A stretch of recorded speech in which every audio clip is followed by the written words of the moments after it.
So think about how we actually learned before schools existed. So let's say 100 years or so ago, or 150 years or so ago, right?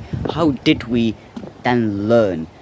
Because like there were no schools, so like no one actually taught us stuff, right? Now you probably think adults teach us, let's say, how to read or how to fight, which is very much true. But with that and playing, playing around, playing games, with these two things we learned, and actually mainly from playing. You know why? Adults can teach us very difficult things. Let's say reading. Let's say learning how to write, learning how math works, and all of that jazz. But things in the actual world we can learn a lot better when we play. If you just let a couple of boys go out into a forest, they pretty much naturally go and do shit with wood. They pretty much naturally go ahead and build like a bunker or like a shelter, right? A camp. They pretty much naturally do something like that, or they make something, or maybe they climb in the trees. They try and find, let's say, an apple tree and grab an apple out of it. They do something like that. Or they play like, or they go ahead and run and play hide and seek maybe, or play tag or stuff like that. Now, why do I like consider playing if I'm considering like learning? Because what do you actually learn if you, let's say, build a camp or shelter, right? In the trees. What do you actually learn at that point? Well, you learn one of the most important things in all human history, which is building a home and settling. Except like prehistoric times and shit, but like settling. Being able to have a good night where you are not being hunted down by predators. You're using your your creative thinking to build that shelter, to be able to think how the shelter is gonna stay intact all the way through.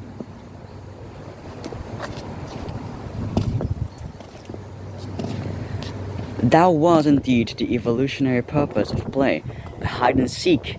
You learn how to seek, let's say, food or a lost friend in hide and seek. When you hide, you learn how to hide from predators and maybe humans from another tribe. Each learns you to cope with failures, right? If you fell from the tree, it learns you how to cope with failing and getting back up. It learns you how to cope with losing against someone that actually won. And even it learns you how to learn from other people.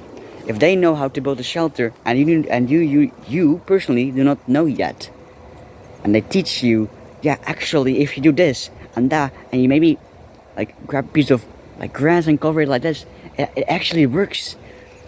And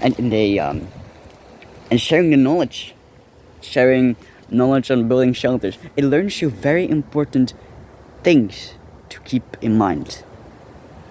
It learns you how to function as a human being. What school does is let you sit down, let you get ADHD and attention problems. Because literally running is one of the best things you can do if you have low attention rate. If your attention rate is low, then one of the best things to do is exercise more and go for a run. That's one of the best things to do.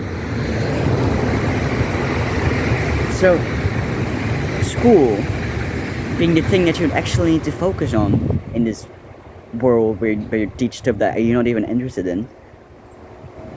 Which, if you play, you are, because like you make up the games with your creative thinking. Being a place where you actually need to focus, they cut one of the most important things you need to do to focus away, which is exercise and play, rest. They keep you locked in. Sit down in the chair for 8 hours in that day. You maybe maybe an hour of, running outside and playing.